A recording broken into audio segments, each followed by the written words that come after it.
Vimos una oportunidad en el sector en el que nosotros conocíamos, el de las telecomunicaciones. Intentamos ocuparlo con mucha humildad, mucho esfuerzo, con la incertidumbre que no sabíamos pues, si al año siguiente íbamos a seguir vivos, ¿no? Como le pasa a cualquier startup, ¿no? O no depende muchas veces solo de ti, ¿no? Depende del mercado, depende de muchos factores. Los financieros lo decís, ¿no? Rentabilidades pasadas no garantizan rentabilidades futuras. O sea, se destruye un valor que luego va a costar recuperar. Más allá de si el EBIT es de 2,5, 3 o 4. ¿En qué punto os planteáis vender la compañía? Si es así, si vienen ellos. Ya esto lo hemos llevado a un tamaño de compañía importante. ¿Qué tamaño era, si se puede saber? Un animal de más de 1.000 empleados, para que te hagas una idea. Casi sin quererlo, lo que estábamos haciendo era vendiendo consultoría y asesorando. Pensamos, y lo decimos muchas veces y convencidos, que una de las claves del éxito de NAE ha sido ese equilibrio que nos hemos dado el uno al otro, esa complementariedad y ese refuerzo, ¿no? En los momentos de dificultad y también esa alegría de compartir los éxitos, ¿no? Sobre todo, Cristóbal, bienvenido. Cristóbal es ingeniero, estuvo trabajando en Vodafone y en Colt, luego montó una de las consultoras más importantes de España, súper especializado en telecomunicaciones en el principio y ahora un poco más horizontal, si no me equivoco. Y la historia me parece muy interesante porque montaste la empresa y luego la vendiste a uno de los actores, ¿no? más relevantes a nivel de consultoría a nivel español, incluso europeo, ¿no? Entonces, bueno, bienvenido Cristóbal. Gracias, Fernando, y gracias a Call2Ball por invitarme a este podcast. ¿Quién eras antes de fundar NAE, la empresa de la que hablaremos hoy? Pues antes de fundar NAE, a ver, yo, como has dicho, soy ingeniero de telecomunicaciones, era un ingeniero con perfil técnico, que tras acabar los estudios, pues bueno, empecé a trabajar en el sector público, en el centro de telecomunicaciones, desplegando fibra óptica por la ciudad de Barcelona, y que en los siguientes años estuve en varias compañías, pero siempre muy vinculado a las redes y a las infraestructuras de telecomunicaciones y con un perfil y una mirada muy tecnológico. A partir de ahí, pues bueno, es cuando de alguna manera viene mi cambio y me muevo del mundo, diríamos, de la ingeniería pura, que fue el rol que desempeñé en todas las posiciones donde estuve en los primeros 4 o 5 años de mi carrera profesional, al mundo de la consultoría. Vale. ¿Cómo se deja una posición, ¿no? De responsabilidad, pero dentro de lo que cabe cómoda, ¿no? Con un riesgo limitado, por así decirlo, a emprender? Me interesa mucho, ¿no? este salto. Bueno, fue un viaje progresivo. Sinceramente, yo bueno, tuve la suerte, ¿no? Fueron unos años que para todo lo que es el mundo de las telecomunicaciones hubo un boom y los estudiantes casi antes de acabar la carrera ya teníamos trabajo, fue mi caso. Creciendo y desarrollándonos de manera muy rápida, acelerada, con oportunidades de cambiar de compañía y de desarrollarte, asumir más responsabilidad, ganar más dinero. Y la verdad que yo creo que este proceso lo viví de manera muy acelerada y me llevó pues a con 20 y pocos años, ¿no? Tener una posición en Colt, ¿no? Fue el último operador en el que trabajé, en Colt Telecom, de mucha responsabilidad. Y yo creo que en aquel momento no estaba preparado, no era suficiente maduro como para asumir esa responsabilidad. Y eso pues bueno, me generó cierto estrés, cierta tensión. Y a partir de ahí, esto es una historia que conoce muy poca gente, solo la más cercana, ¿no? Decidí hacer un break y hacer un sabático. Y bueno, y ocupé durante 1 año y medio, me orienté al mundo de la docencia. Me puse a dar clases en la universidad, en la escuela de la Politécnica, en la escuela de Castelldefels, en la ingeniería de telecomunicaciones y aeronáutica, y también lo combinaba con clases en secundaria, clases de tecnología. Y estuve durante 1 año y medio, pues bueno, reflexionando sobre qué quería ser de mayor. Ya había conocido el mundo de la empresa, había tenido pues bueno, posibilidades de desarrollarme y crecer de manera muy rápida. Aquello me generó esa tensión y ese estrés que te comentaba, y tras el parón en el mundo, bueno, o el break, ¿no? En el mundo de la docencia, me di cuenta que no quería ni una cosa ni otra, ¿no? Quería montar mi propio negocio, y ahí tuve la suerte de encontrar, ¿no? Pues, a los compañeros de viaje adecuados para poder emprender y arrancar nuestro propio proyecto empresarial. Qué bueno, qué bueno. Y realmente, ¿no? A mí es una cosa que en general la gente emprende para vivir mejor. Al principio, tal vez ahora vives mejor, ¿no? Que si hubieses seguido un camino más corporativo, por así decirlo. Pero ¿cómo fueron, ¿no? Los primeros años donde Sí. seguro que no viviste mejor que cuando Sí. eras profe, ¿no? No, no era ese mi propósito, ¿eh? El de vivir mejor. O sea, yo lo que... está claro que cuando emprendes pues tienes que dedicarle muchas horas, es mucho esfuerzo, pero sí que había una componente de ilusión y de ser capaces de construir nuestro propio proyecto empresarial, un proyecto que fuera sostenible, que tuviera recorrido a largo plazo. Y esa era un poquito la ambición. Vimos una oportunidad en el sector en el que nosotros conocíamos, el de las telecomunicaciones, para crear un tipo de consultora que conectara la estrategia y el negocio con las operaciones y la tecnología. Y ocupamos ese espacio, intentamos ocuparlo con mucha humildad, mucho esfuerzo y también sabiendo con la incertidumbre que no sabíamos pues, si al año siguiente íbamos a seguir vivos, ¿no? Como le pasa a cualquier startup, ¿no? Que tú lo haces con todo, trabajas al máximo, con la máxima ilusión, pero no depende muchas veces solo de ti, ¿no? Depende del mercado, depende de muchos factores. Pero bueno, ha sido un viaje que, oye, teniendo en cuenta dónde estamos ahora, pues ha sido sin duda un viaje de éxito del que personalmente, junto a los que eran mis socios, ¿no? Pues nos sentimos muy orgullosos. Vale, vale, qué bueno. Em, ¿Qué significa NAE? Porque yo lo he buscado y no lo he encontrado. Sí. NAE, bueno, en aquel momento decidimos que teníamos que ponerle nombre a la compañía. Pensamos un nombre que fuera corto, un nombre que estuviera el dominio en internet disponible. Y bueno, pensamos en una combinación de siglas que nos pudiera funcionar y que evidentemente no existiera, ¿no? Y no se asociara con otras cosas.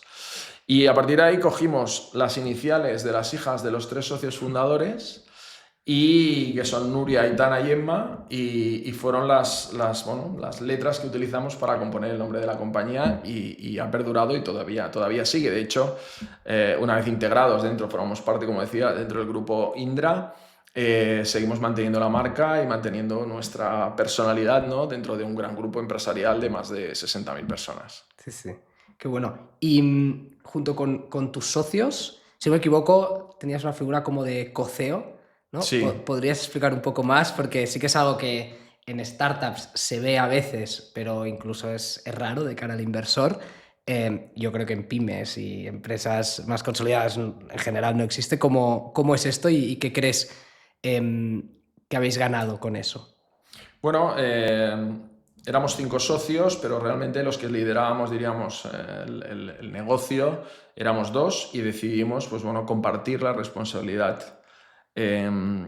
Como CEOs, somos 2 perfiles, tanto a nivel profesional como personal, muy complementarios, con un nivel de confianza el uno en el otro absoluta.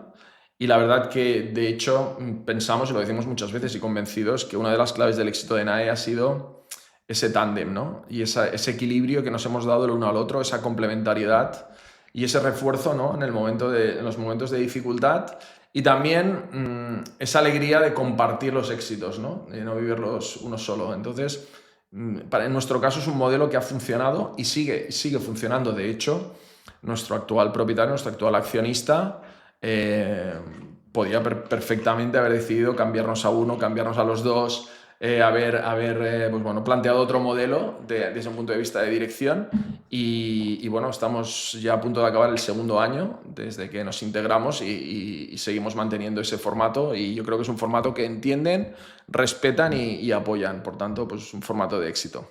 Qué bueno, me gusta. Em, Volviendo un poco a los inicios, ¿qué tal los primeros días? A mí me genera curiosidad saber cómo montas una consultora y vas a vender tu primer proyecto a gente que tal vez le estaba comprando proyectos a Boston Consulting, a McKinsey, y dices, no, me los has de comprar a mí. Bueno, nosotros, a ver, es otra información, ¿no? Que poca gente conoce. Cuando decidimos crear NAE, nuestro primer objetivo no fue crear una consultora. Nosotros vimos que había una oportunidad con una tecnología, el PLC, el Power Line Communication, y que las compañías eléctricas pues, la querían adoptar para entrar en el mercado de las telecomunicaciones.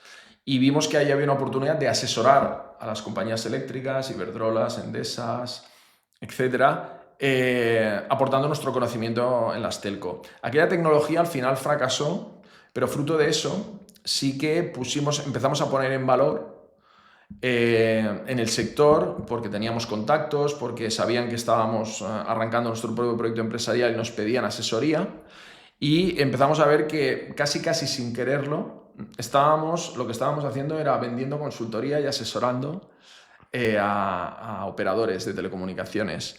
Y fue a partir de ahí cuando decidimos claramente decir, oye, mira, nosotros arrancamos el proyecto con una visión y un objetivo, pero el mercado nos está pidiendo otra cosa, ¿no? Y la verdad que en ese momento, pues, bueno, alguno de los socios se descabalgó del proyecto porque no le interesaba ni le conectaba. Y bueno, concretamente mi socio Tony y yo, pues decidimos poner foco ahí. Y a partir de ahí, yo siempre lo he dicho, el objetivo en consultoría no es vender, es que te compren, ¿no?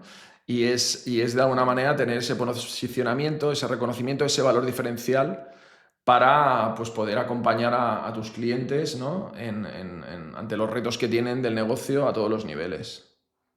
Aquí hay un tema, ¿no? Vosotros, por lo que veo, nacisteis verticalizados ya de cuna, pero en general es una pregunta que mucha gente se hace, ¿no? Si ha de empezar un proyecto, oye, ¿me verticalizo o por el contrario hago algo más horizontal? Ahí ¿qué creéis que habéis aprendido vosotros estando tan verticalizados y posteriormente, que es tema que trataremos luego, abriéndose a otros sectores? No, nosotros con la verticalización lo que aprendimos es que en un mercado y en un mundo, ¿no?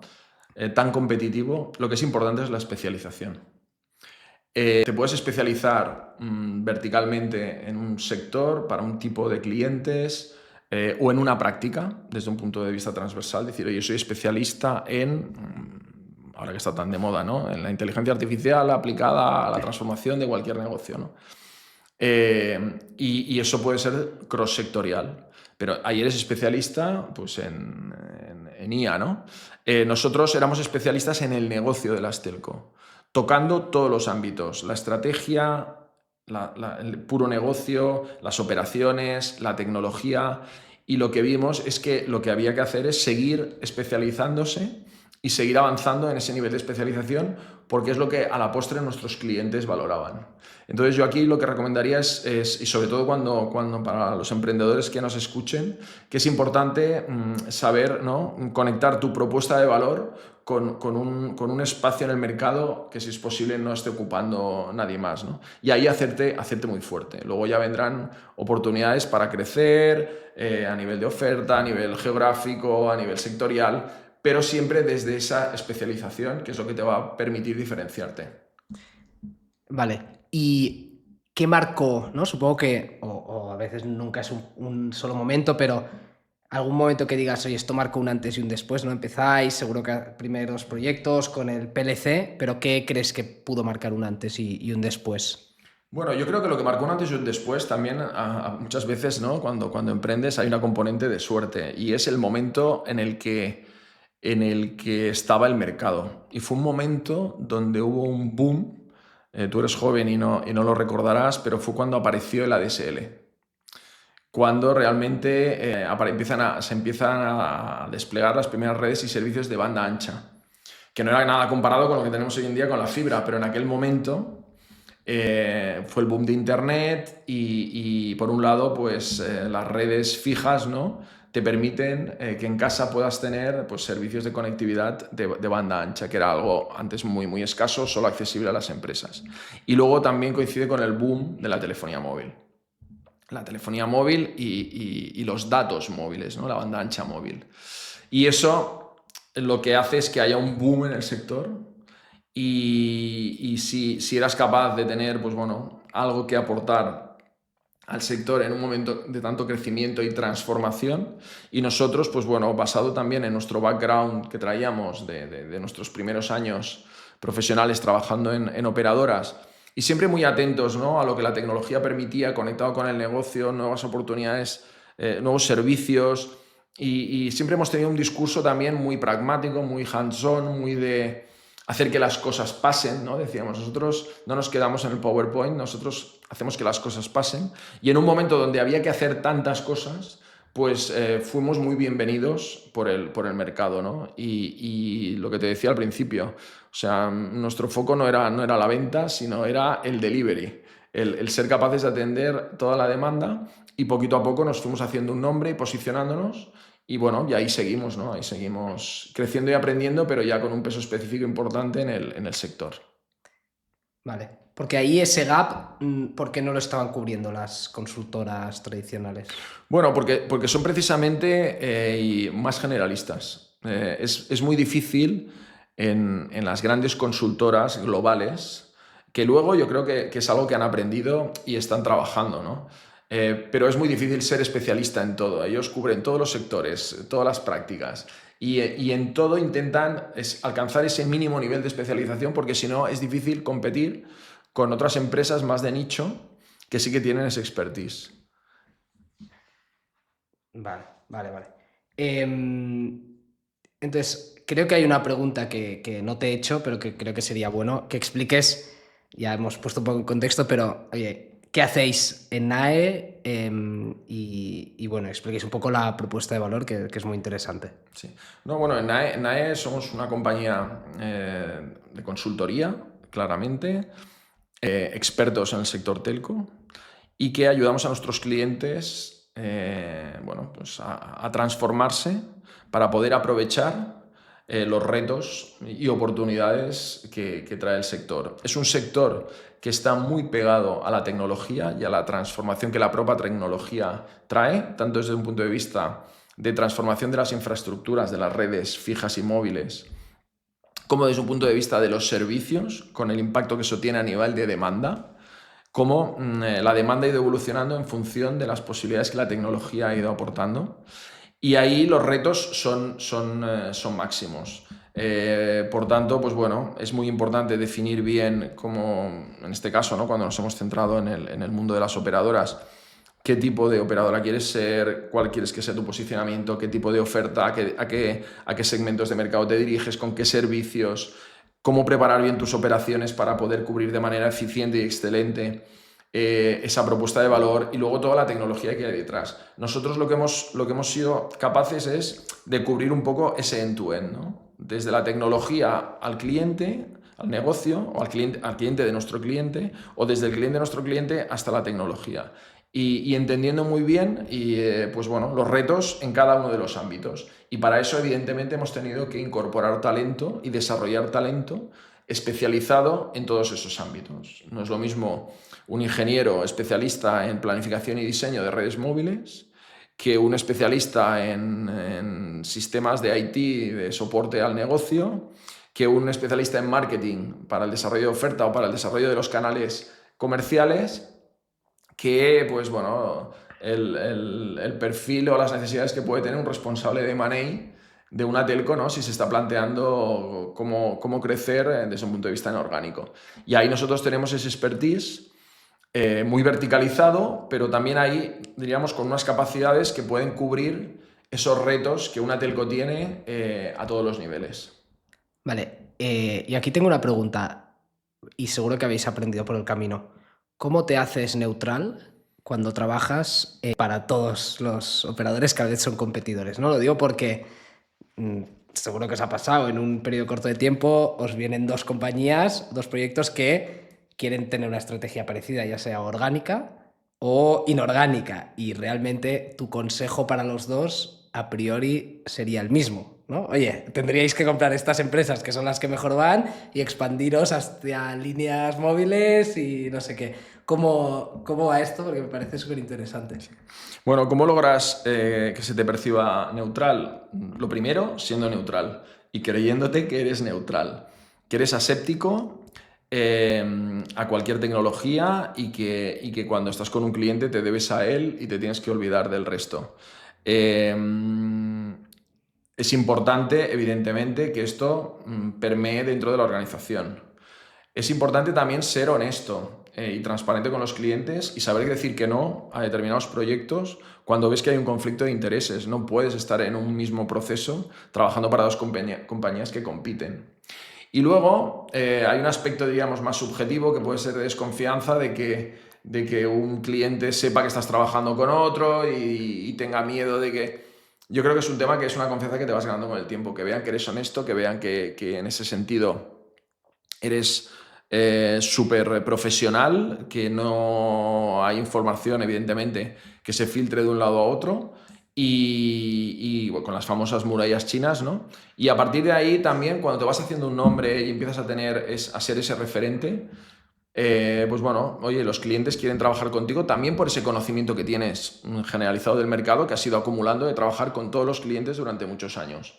Por tanto, si eres profesional y desde un punto de vista de potenciales conflictos de intereses que pueda haber, eres capaz de gestionarlos adecuadamente, siendo honesto, transparente con tus clientes y sabiendo decir que no cuando no puede ser, eso te genera al final una reputación y una confianza y una credibilidad, ¿no? Y luego, pues bueno, sí que es cierto que esto es importante que lo tengamos claros los socios, que lo tenga claro el management y que lo tengan claros todos los consultores, ¿no?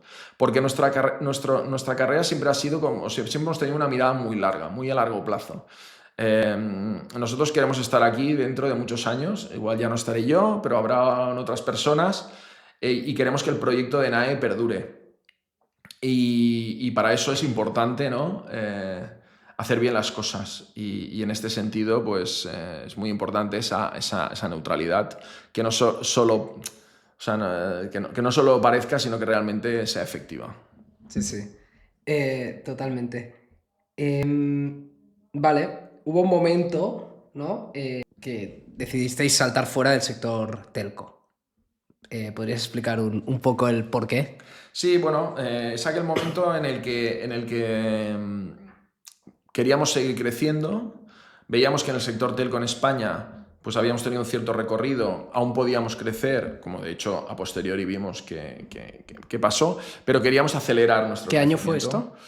Pues esto fue, nosotros la compañía arrancamos en el 2005, pues esto sería al cabo de, yo diría que 4 o 5 años aproximadamente. Primeros 4 o 5 años, España, España y telco, nacional, sí. ¿vale? ¿Qué pasa? Que casi también de manera indirecta, ¿no? Esa especialización en telco, cuando las telecomunicaciones, y hoy lo tenemos muy claro, pero en aquel entonces no estaba tan claro, son cross-sectoriales. Al final cualquier industria necesita de las comunicaciones y de las infraestructuras digitales para soportar su negocio. Como especialistas en telco, nos empezaron a llamar clientes de otras industrias para que les ayudáramos en proyectos telco como especialistas. Y eso nos hizo plantearnos decir, oye, vamos a ampliar nuestra ambición y vamos a abrirnos a otros sectores. Aquello que a priori parecía que iba a funcionar, la verdad que tuvo dificultades, porque lo que nos hizo es que perdiéramos un poco ese foco tan vertical y que intentáramos, claro, entender los negocios de otras industrias y perdimos un poco esa esencia tan de especialistas, ¿no? Bueno, te convertiste en aquello que juraste destruir, ¿no? Exacto.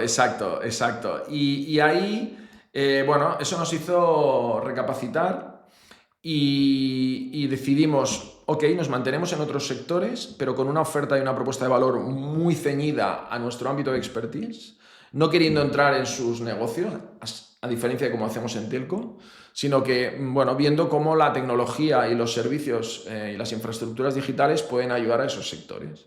Y optamos entonces en ese momento porque la vía de crecimiento era basados en esa especialización, pero replicar el caso de éxito de España en otras geografías, la diversificación geográfica. Vale. ¿Y qué es más difícil de exportar? ¿El conocimiento, ¿no?, que habéis adquirido aquí, o la cultura que tenemos? Porque seguramente pues, influye, ¿no?, que seamos españoles y estemos aquí en el Mediterráneo. Sí, bueno, yo creo que la cultura de la compañía se tiene que mantener independientemente de la geografía, pero la cultura como latinos o españoles, esa la tienes, o sea, tú te tienes que adaptar si vas a otros mercados a la cultura que tengan en cada país. Por tanto, respondiendo a tu pregunta, yo creo que es el conocimiento, la experiencia, lo que exportas y tienes que ser capaz de adaptarte a la cultura de cada territorio para tener éxito, la cultura de cómo se hacen los negocios. cómo es las particularidades del sector en cada mercado, porque no son iguales, ¿no? Hay una idiosincrasia que va más allá de la propia cultura, que es la realidad a nivel socioeconómico del país. Entonces, es muy importante, un modelo que funciona en un país no lo puedes replicar, por mucho que sepas de algo, ¿no? Tienes que adaptarlo a la realidad de cada territorio. Y eso, pues evidentemente es un esfuerzo y es un aprendizaje. Sí, sí.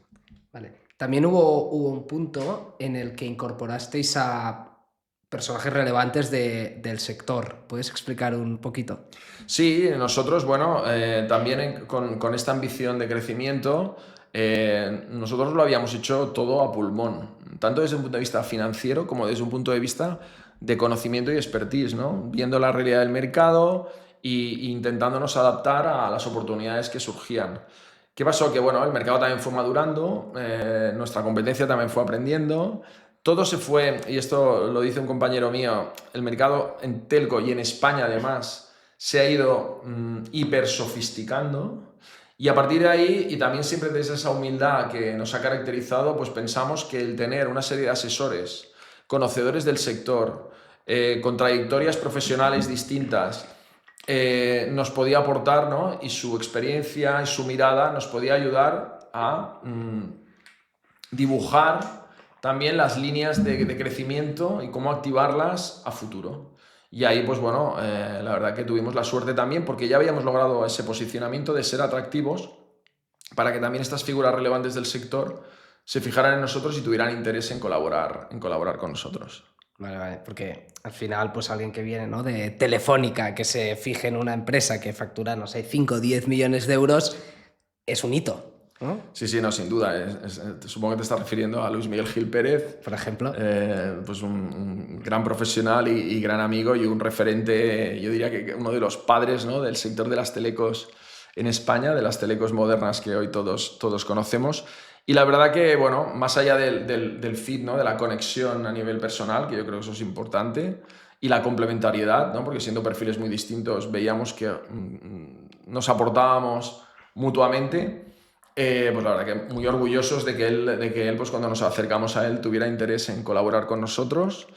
Y yo creo que él también veía el valor que nosotros le podíamos aportar, ¿no? Gente más joven, gente, pues bueno, con otros retos, y siempre, bueno, fue una relación de win-win, ¿no? Y de la misma manera con otros profesionales, ¿no?, que han colaborado, y algunos, ¿no?, que siguen colaborando con nosotros. Es decir, voy a hacer doble clic en este punto porque creo que puede ser relevante para cualquier empresario o emprendedor que piensa, oye, no, yo facturo 1 millón, 2 millones, 3 millones, pero en realidad siempre puedes estar bien rodeado. Entonces, ¿qué consejo podrías dar o qué crees que tendría que hacer, en este caso, pues un empresario para estar bien rodeado como estáis vosotros? Bueno, yo creo que es importante buscar esos advisors, esos thinking partners, esos asesores que te complementen. Y es importante que haya ahí una cierta diversidad, ¿no? Que te traigan conocimiento y experiencia en otros ámbitos, a los tuyos propios, que conozcan el sector en el que tú te desarrollas o los sectores, que tengan experiencia también en la gestión empresarial, ¿no? Y a partir de ahí que haya conexión con el proyecto, ¿no? Y que a ellos también les motive y les aporte. Pero estar rodeado de gente que te conoce, que te valora, que te quiere, pero que te hace challenge, y te ayuda, pero a veces también te tira de las orejas o te saca los colores porque no estás haciendo las cosas como se debería.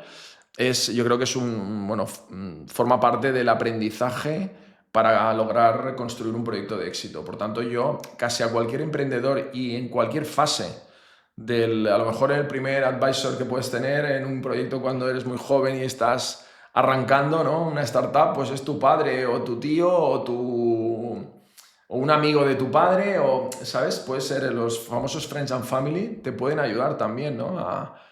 Porque normalmente cuando empiezas, pues bueno, eres joven, te falta experiencia, y ahí rodearte de perfiles que te complementan y te aportan eso es súper positivo. Y luego, evidentemente, en función de cómo la compañía va creciendo y se va desarrollando, pues igual tienes que irte replanteando, ¿no?, qué tipo de perfiles son los que quieres que te acompañen en cada momento del viaje. Pero yo creo que es algo muy recomendable y yo creo que necesario también para lograr construir un proyecto de éxito. Totalmente. ¿Y qué crees que es mejor? ¿Que sea alguien muy especializado en tu sector o tal vez alguien muy especializado en escalar una compañía y venderla, ¿no? Porque tienes tal vez estas dos figuras que puedes elegir. Yo te diría que lo que te decía es una combinación, ¿no? Encontrar gente que conozca muy bien el sector, encontrar gente que a lo mejor sean especialistas en un ámbito, por ejemplo, comercial, ventas, alguien que tenga mucha experiencia en ventas de servicios o productos similares a lo que tú vendas, gente que evidentemente tenga experiencia como emprendedor y por tanto se haya enfrentado a los retos que tú te estás enfrentando en temas de financiación, de escalar el negocio y demás, y luego perfiles que a lo mejor no han sido emprendedores y no son especialistas, pero sí que han tenido experiencia como gestores de grandes compañías y por tanto te pueden aportar también cuando estás planteando escalar tu compañía, hacerla crecer, desde un plano más de gestión y organización, ¿no? Vale. Voy a cambiar de tema completamente porque ahora viene una de las partes que al menos a mí me parece más interesante. Vosotros fuisteis, ¿no? Me voy a saltar algunos años, pero vamos a ir al momento en el que vendéis la compañía, ¿no? O a esa época. Me gustaría entender en qué punto os planteáis vender la compañía, si es así, si vienen ellos y por qué. Bueno, fue un cúmulo de circunstancias, ¿no? Por un lado, nosotros, los socios, habíamos logrado, claro, estamos hablando de hace pues, aproximadamente unos 3 años y medio, 4, yo creo que 4, ¿no? Cuando hicimos la reflexión de decir, oye, ya esto lo hemos llevado a un tamaño de compañía importante. ¿Qué tamaño era, si se puede saber? Bueno, pues en aquel momento además construimos un animal de más de 1.000 empleados, para que te hagas una idea, con presencia en 6 países y bueno, y con perspectivas de seguir creciendo, pero habíamos crecido, como te decía, desde a pulmón, no habíamos tenido nunca la entrada de un socio financiero que nos ayudara en ese crecimiento. Tampoco habíamos sumado capacidades desde un punto de vista industrial que nos permitieran pues, bueno, enriquecer nuestra propuesta de valor.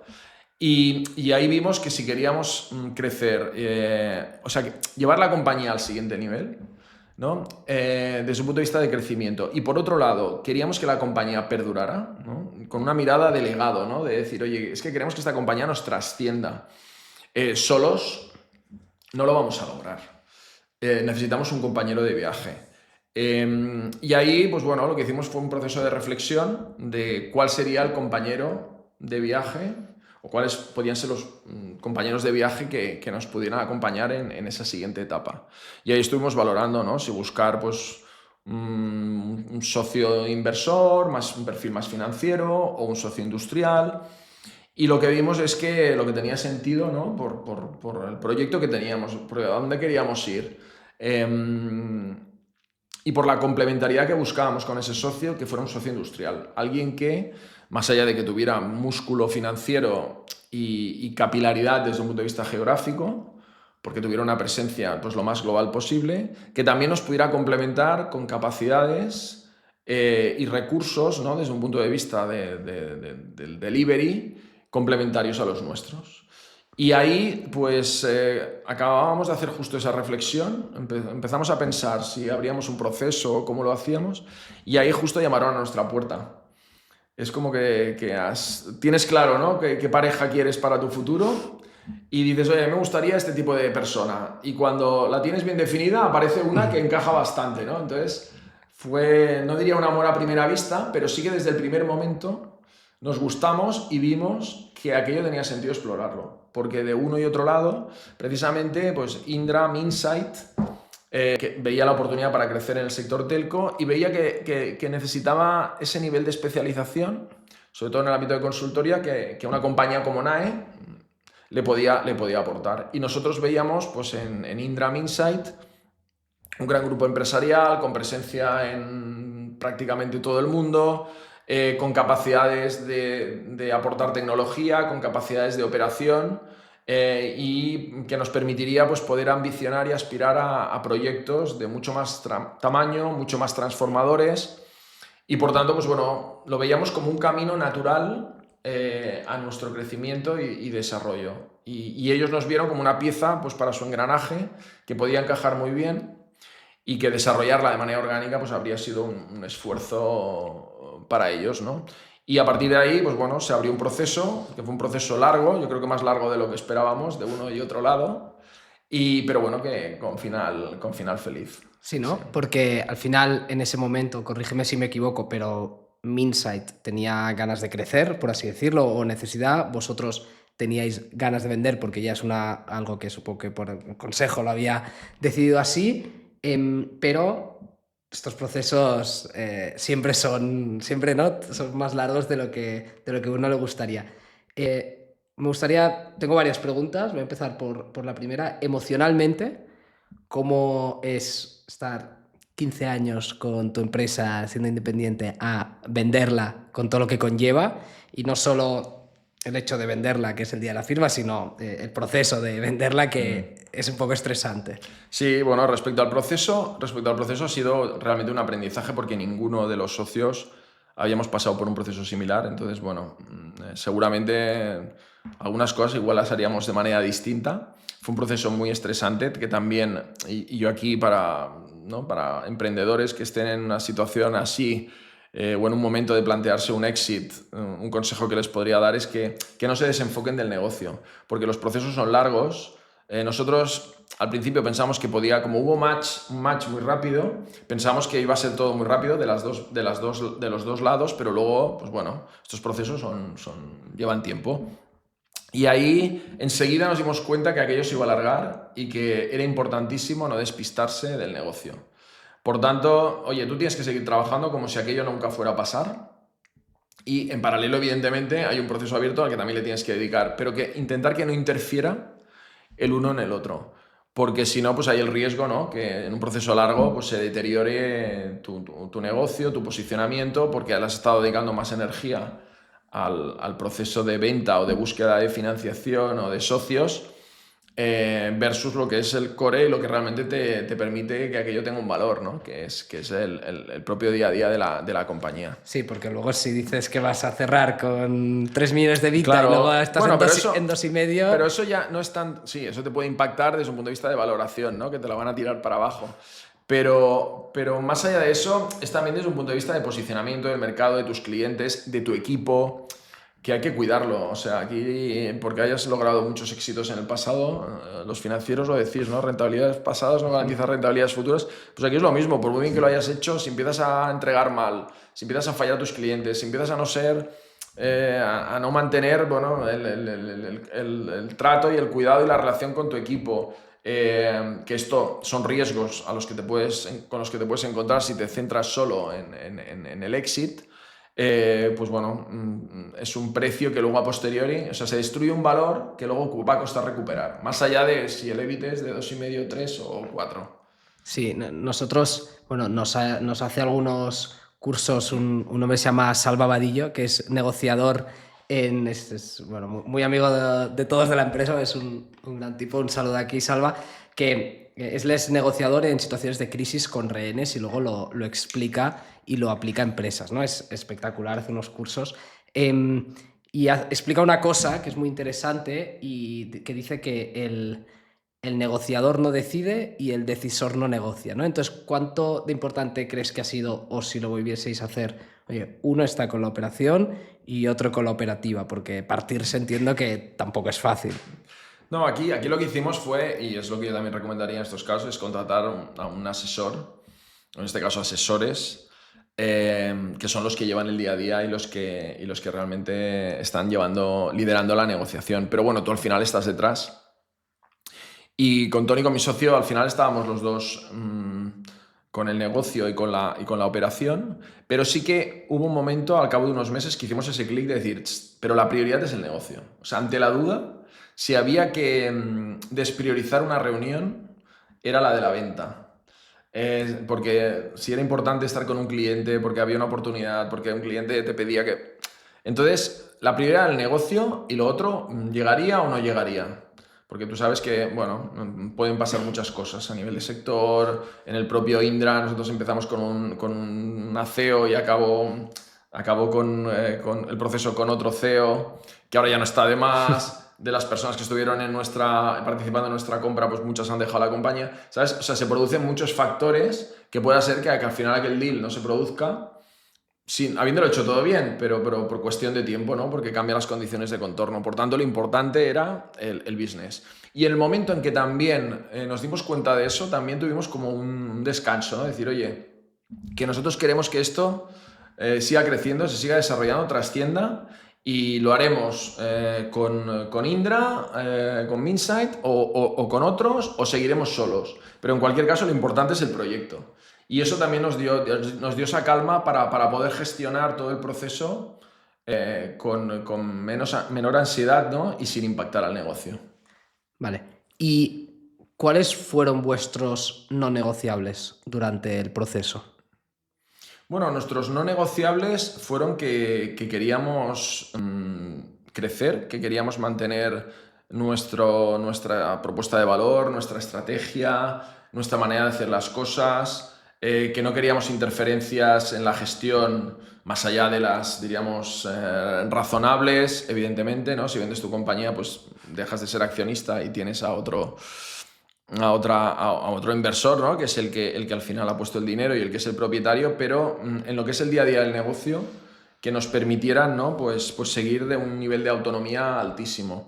Y la verdad que así ha sido, tal como nos prometieron, porque bueno, lo conectaron con la estrategia y el modelo que ellos siguen para comprar e integrar compañías, y es mantener esa especialización, esa diferenciación, y el mantener la marca, mantener al equipo, al management, y mantenerlos evidentemente integrados dentro del grupo y aprovechando todas las capacidades del grupo, pero como una estructura standalone, pues eso para nosotros era básico, nos lo aseguraron y se cumplió, ¿no? Y para nosotros yo diría que esa era un poco la línea roja. Sí, y se acercaron otras compañías con las que, más allá de una primera y segunda conversación, que también podían haber sido muy interesantes, pero también de manera muy clara enseguida te decían, no, tú aquí te integras, vas a perder tu marca en un año y pico, y eso sí, vas a formar parte de este gran grupo, ¿no? Pero no era porque no creíamos en el modelo, ¿no? Pensamos que esa especialización, que no dejo de resaltar, es lo que hoy en día te permite tener éxito en un mundo tan competitivo como es el sector de las telecomunicaciones, pero yo diría que en cualquier sector, en cualquier industria. Qué bueno. Vale, ahora, bueno, me gustaría preguntarte ya para acabar este bloque, ¿qué ha cambiado? ¿No? Porque sí que es verdad que cualquier comprador te va a decir, oye, todo va a seguir igual. Hay casos en los que todo sigue igual, pocos, pero oye, ¿qué ha cambiado y qué sigue igual ahora que sois parte de Minsight, bueno, de Indra? A ver, lo que ha cambiado es que ahora, pues bueno, no somos una compañía standalone, ¿no? Por tanto, nos sentimos parte de un grupo y eso, sinceramente, de un grupo que te valora y te respeta, eso te da una tranquilidad. Te da una tranquilidad porque vivimos en un mundo muy complejo, en un mundo donde hay pandemias, donde hay inundaciones, donde hay crisis económicas, donde hay guerras. Y nosotros éramos un barquito, oye, que salió a la mar y que se fue reforzando y construyendo y empezó para solamente ir por la costa y acabó haciendo grandes travesías. Pero en cualquier caso, yo siempre le digo al equipo, pero en situaciones de tormenta, no es lo mismo ser un barco solo que formar parte de una flota donde tienes puertos donde amarrar y tienes además una estructura logística que te puede apoyar. Entonces, desde un punto de vista del mundo tan incierto en el que vivimos, eso nos da una tranquilidad y eso nos lo ha aportado. Luego, por otro lado, lo que nos ha aportado también Indra era lo que también veíamos desde el principio, es esa capacidad tecnológica y operacional para, complementando con nuestro expertise en telco, poder ir a nuestros clientes y hacerles propuestas de valor realmente transformadoras, no solo desde la definición, sino desde la implementación, ¿no? Y ahí es algo que, pues sumando capacidades, realmente hemos sido mucho más fuertes y al mercado podemos llevar una propuesta de valor reforzada. Y luego lo que ha cambiado, bueno, pues yo creo que lo que más ha cambiado desde el punto de vista de los empleados y los clientes no ha cambiado nada. Más allá de que ahora tenemos más capacidades, ¿no? Pero desde el punto de vista de los socios, pues bueno, evidentemente ya no es nuestra compañía, ya no somos los propietarios. Pero sinceramente actuamos, Tony y yo como coceos, actuamos como si lo siguiera siendo, ¿no? Y eso también yo creo que el equipo también lo percibe, Por tanto, oye, ahora formamos parte de una estructura mucho más grande, tenemos muchos más compañeros, la verdad que gente súper maja, gente muy lista que te aporta, pero nosotros seguimos pues, con nuestra estructura y nuestra manera de operar como lo hacíamos antes. Por tanto, pues, oye, en una estructura mucho más grande que te da seguridad, que te aporta capacidades, que te permite tener una ambición mayor, pero manteniendo tu esencia. Por tanto, la verdad que muy positivo el viaje. Qué bueno. Pues cambiando el tema de conversación, creo que es súper interesante porque no mucha más gente en España tendrá una visión tan holística, ¿no? del sector telco, sabiendo que en Estados Unidos hay 3 operadores, en Europa hay más de 200 y si ya te pones a ver revendedores, ¿no? Proveedores, que voy analizando muchas compañías, hay 5.000, 6.000 en España y todos con cara y ojos. ¿Cómo ves el mapa actual del sector en España? Bueno, como te decía, hay un término que utiliza mucho mi compañero Joaquín Guerrero, un gurú del sector, que es el de la hipersofisticación y hipercompetencia, ¿no? El sector en España es muy sofisticado, somos uno de los referentes, yo diría que a nivel mundial, con unos despliegues de redes de banda ancha, bueno, sobre todo a nivel de fibra, pues en los top 3, ¿no? Comparable a países pioneros, ¿no? como Japón o Corea, con mucha ventaja respecto a países cercanos en Europa, ¿no? Pesos pesados. Y eso, bueno, nos ha llevado con también una regulación que lo ha favorecido a un escenario de hipercompetencia, ¿no? Este mercado es súper competitivo, eso ha hecho que las ofertas se tengan que sofisticar, las operaciones se tengan que sofisticar y que de alguna manera seamos pioneros también en cómo el sector se ha ido transformando y evolucionando respecto a otras geografías. Estamos ahora en un momento, yo diría, apasionante, ¿no? Un momento de ebullición porque va a volver a haber cambios, ¿no? Ha habido cambios recientes, venimos cambiando desde hace muchos años, pero ahora viene un momento donde yo diría que hay como dos grandes premisas, ¿no? Por un lado, la consolidación y por otro, el layering, y si lo queremos traducir al castellano, pues la separación funcional, ¿no? Que también tiene que ver, toca mucho con la especialización, ¿no? Entonces, bueno, el mercado se tiene que, lo decías tú, ¿no? Estados Unidos 3, en Europa muchas decenas. Esto no es sostenible. Este es un sector que requiere de fuertes inversiones porque la tecnología lo pide. Hay que innovar. Estamos en un momento donde además que las telecomunicaciones son críticas para cualquier industria, como decíamos antes, la resiliencia de las redes y la seguridad de las redes o de las infraestructuras digitales es clave para nosotros como sociedad. Por tanto, eso quiere decir que hay que tener unas infraestructuras súper fiables, hay que invertir en lograrlo y eso solo se puede lograr si tenemos, conseguir si tenemos la masa crítica suficiente y para eso pues hay que consolidar, hay que fusionar. Eso por un lado. Y luego por otro lado, para ser competitivo, pues pensamos, ¿no? Y esto no es solo una opinión mía, sino en NAE, yo creo que bastante generalizada en el sector y se está viendo también por los movimientos que se están produciendo, de la separación funcional, ¿no? El que se dedica a las infraestructuras se tiene que centrar en las infraestructuras, el que se dedica a la gestión del cliente final se tiene que centrar en ello, no es lo mismo el B2C que el B2B. Bueno, y hay mucha tipología de infraestructuras, mucha tipología de servicios, mucha tipología de negocios y ahí es importante, ¿no? Que el sector de alguna manera se reordene porque venimos de un modelo muy verticalizado, ¿no? Donde una operadora, ¿no? Lo hacía todo, ¿no? Construía la red, la operaba, sobre esa red desarrollaba una serie de servicios y los comercializaba tanto para el cliente residencial, tanto por empresas de un tamaño, de otro. Bueno, la oferta se está sofisticando, los servicios de telecomunicaciones se conectan con servicios digitales en otro ámbito, del cloud, de la ciberseguridad, del Big Data, del IoT. Los modelos de relación con los clientes también se están sofisticando, los canales digitales, las expectativas que tienen los clientes, ¿no?, en cuanto al nivel de servicio y a la experiencia de usuario.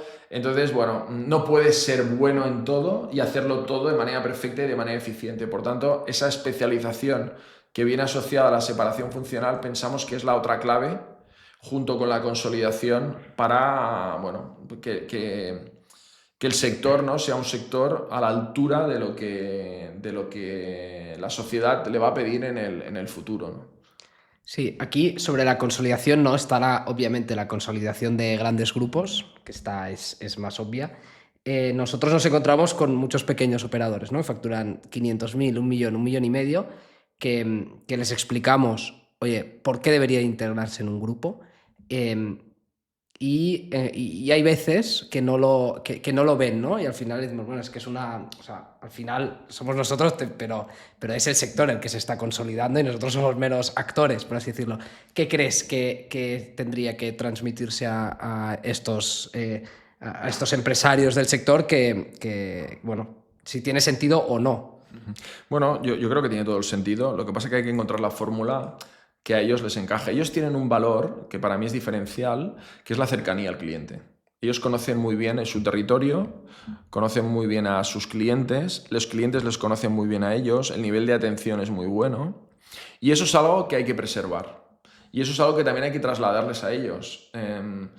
Aunque te integres dentro del grupo, lo que te va a permitir, pues un poco lo mismo, el caso que decíamos, ¿no?, de nada integrado en Indra, ¿no? Vas a tener otras capacidades, vas a tener una capacidad para poder evolucionar tu oferta, desarrollar nuevos servicios, adaptarte a nuevas tecnologías y a nuevos retos del sector, integrado dentro de un grupo con un músculo y unas capacidades mucho mayores que si lo haces tú solo, pero ese grupo valora mucho esa cercanía que tú tienes con el cliente y eso lo vamos a preservar. Por tanto, vas a seguir siendo el que eras, pero con las capacidades integrado en un grupo con una masa crítica y una escala mucho mayor. Entonces, si sois capaces de no solo decirlo, sino hacerlo, ¿no?, y que realmente combinéis esas fortalezas que tenéis y esa escala como grupo empresarial con los elementos de diferenciación y el valor que aportan cada una de esas operaciones individualmente, yo creo que ahí será la fórmula de éxito.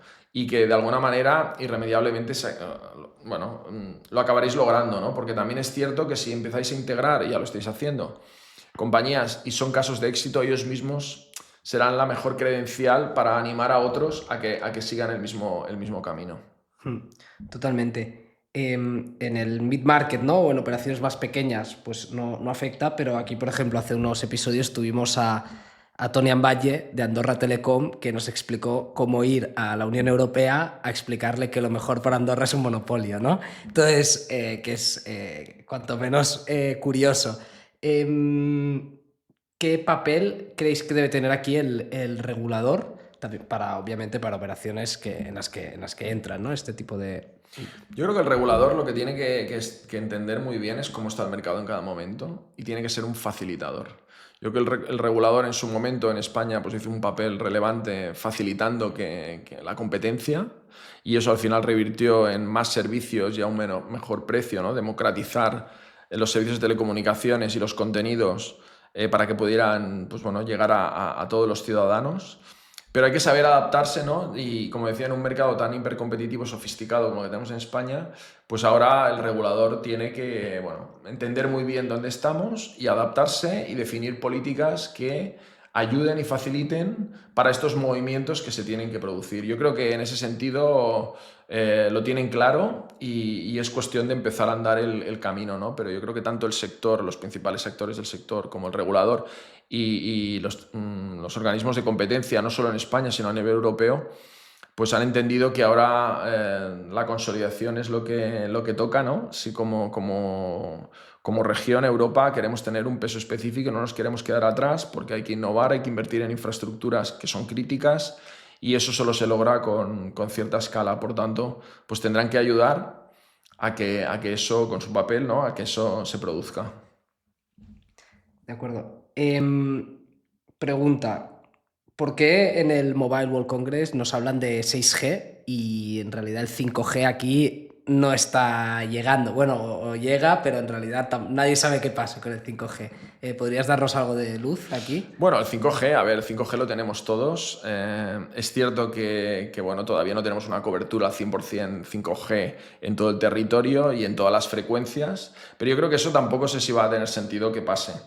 No sé si conoces la teoría de que las tecnologías pares son las transformadoras, ¿no? El 2G, el 4G y ahora el 6G lo será, y las impares pues no son tan transformadoras, ¿no? Entonces el 5G pues bueno, sí que ha traído una serie de, diríamos, de prestaciones desde un punto de vista de baja latencia, desde un punto de vista de números de dispositivos conectados, desde un punto de vista también de throughput, de capacidad, que es diferencial, pero tampoco hay tantas aplicaciones que lo requieran. Bueno, no se ha acabado de encontrar la killer application. Sí que es cierto que pues, los terminales enseguida empezaron a incorporar el 5G. Evidentemente ahora ya vemos vídeo de alta definición en nuestros teléfonos y lo damos por hecho, cuando hace 10 años era impensable, pero nos acostumbramos muy rápido a lo bueno. Y yo creo que el 5G se acabará de desplegar, pero seguramente llegará antes el 6G. Y el 6G no deja de ser un 5G potenciado, ¿no? Donde vamos a poder hablar de más dispositivos conectados simultáneamente, de más velocidad, de menor latencia, pero también vamos a hablar de cobertura del 100%, ¿no? Y entra también ya en conexión con las redes satelitales. O sea, a partir de ahora, pues vamos a empezar a hablar de redes inalámbricas, donde ya no van a ser solo las redes terrestres, sino también las redes satelitales. Con lo cual, pues bueno, vamos a poder tener casi en cualquier lugar y bueno, en cualquier lugar del mundo, ¿no? Posibilidad de poder acceder a servicios de ultra banda ancha con una experiencia de usuario, pues como si estuviéramos en el centro de una gran ciudad. Con lo cual, pues bueno, se va a solapar, yo creo, el 6G con el 5G. Al 5G le queda camino y el 6G llegará pues en unos años. Qué bueno. Sobre cultura, legado, visión personal, para ir terminando. Has dicho antes que un poco la visión es que NAE trascienda, ¿no? Entonces, tú, Cristóbal, ¿qué visión tienes o qué legado te gustaría dejar a ti como fundador? Bueno, a mí me gustaría primero que la compañía, evidentemente, me trascendiera a mí, ¿no? Perviviera, por un lado. Y por otro lado, nosotros siempre nos pusimos como objetivo, ¿no? Nuestra visión era ser una consultora referente, de referencia, ¿no? Y líder, por esa especialización, por ese valor diferencial en las geografías donde operáramos. Esto lo hemos, al incorporarnos al grupo Indra, ya hemos ido un paso más allá, la ambición es a nivel global. Ahí me gustaría poder ver, ¿no? Que realmente, de la misma manera que en España somos una consultora referente y que en el sector, pues yo diría que prácticamente todo el mundo nos conoce y cuenta con nosotros para esos proyectos de transformación y esos retos que tiene encima de la mesa, lograr lo mismo, ¿no? A escala global, y que NAE sea una consultora de referencia especializada en el sector telco en todo el mundo. Ese sería un poquito mi sueño, ¿no? Y yo estoy trabajando y sigo trabajando para lograrlo. Estoy dentro de un grupo que creo que lo está facilitando y lo va a posibilitar. Y bueno, ya veremos, ¿no? Bueno, esto también son viajes que nunca acabas, ¿no? Porque, como te decía, hay que estar innovando, hay que estar evolucionando de manera permanente. Pero sí que mi ambición sería eso, ¿no? Que algún día pues estuviera de vacaciones en Australia y viera que allí también estamos trabajando, la compañía, ¿no? Sigue trabajando para operadores de aquel mercado, ¿no? Y que además se nos conoce y somos un referente allí también, igual que lo somos aquí o en Latinoamérica o en otras geografías donde ya estamos. Muy bien. Ambición global y problemas globales. Entonces, gestionando 1000 personas, ¿cómo mantienes la calma en aquellos momentos donde tal vez no es tan fácil o tienes tanta responsabilidad?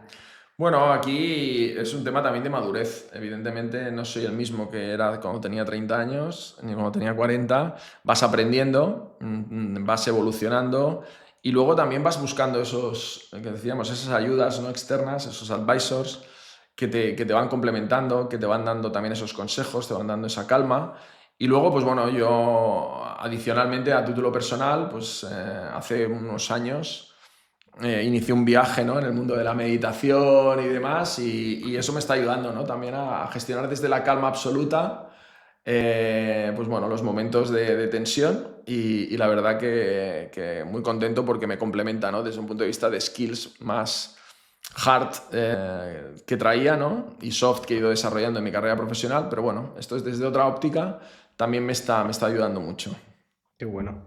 Y ya, por último, ¿a quién te gustaría escuchar, ¿no? Explicando su historia en este podcast? Puede ser más de una persona. No, a ver, por un lado me gustaría escuchar bueno, alguien que para mí es un referente, es un gurú, lo mencionaba antes, ¿no? Mi compañero Joaquín Guerrero. Es bueno, un apasionado del sector y muy analítico y capaz de ver cosas que el resto no vemos. Creo que sería muy interesante.